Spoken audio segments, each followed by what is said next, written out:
In 1963 and 4 and 5, when the Stones were the group that was coming up hard and strong behind the Beatles, were you all friends? Yeah, we went to see them at, I believe the place was called Crawdaddy in Richmond.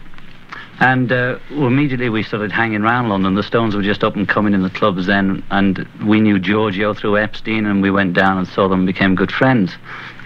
And the story on I Want to Be Your Man, which we virtually finished off in front of them, because they needed a record. They'd put out Come On by Chuck Berry, and they needed a quick follow-up.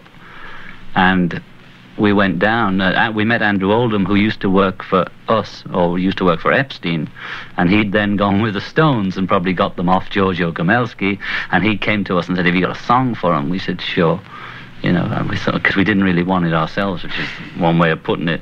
We went in, and I remember teaching it to him, you know, and the whole story of it, which helped my memory of it, because it all fades away, is in that book on Mick, which Mick's not keen on. I understand that, but that's what Tony Scaduto book? Yeah. But it's all right for people who they're not writing about those books. You know, if it was about me, I wouldn't like it probably either. But I must say, I raced through it for all the juicy bits like everybody else, right? And it's very interesting. I don't think it really harms him. You know, it shows that he knows what he's doing, which is cool. I don't think he did anything to Brian Jones either. We hung around in two separate periods. One was when they were initially still playing in the clubs.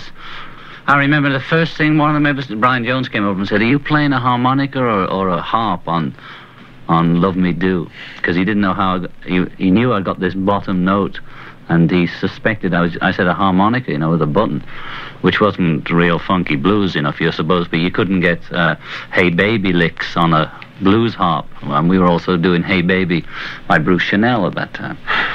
And then the later period is when we were both sort of riding high, and there was a discotheque scene in London, and the main club we all went to was the Ad Lib.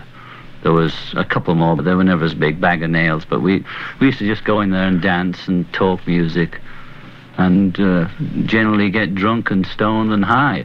And one of the records we always played was in the Ad Lib itself, folks, with all of us sitting there listening and dancing, looking super stoned, and the record was called Daddy Rolling Stone by Derek Martin, which The Who later did a sort of version of, like the English usually do of these great records. Not too good, that's including us. This was an American record? Oh yeah, another great American record. That's all we ever played, American records. There was no such thing as English records those days. And you know that bit about we changed everybody's hairstyles, but something influenced us, whatever's in the air, to do it, you know?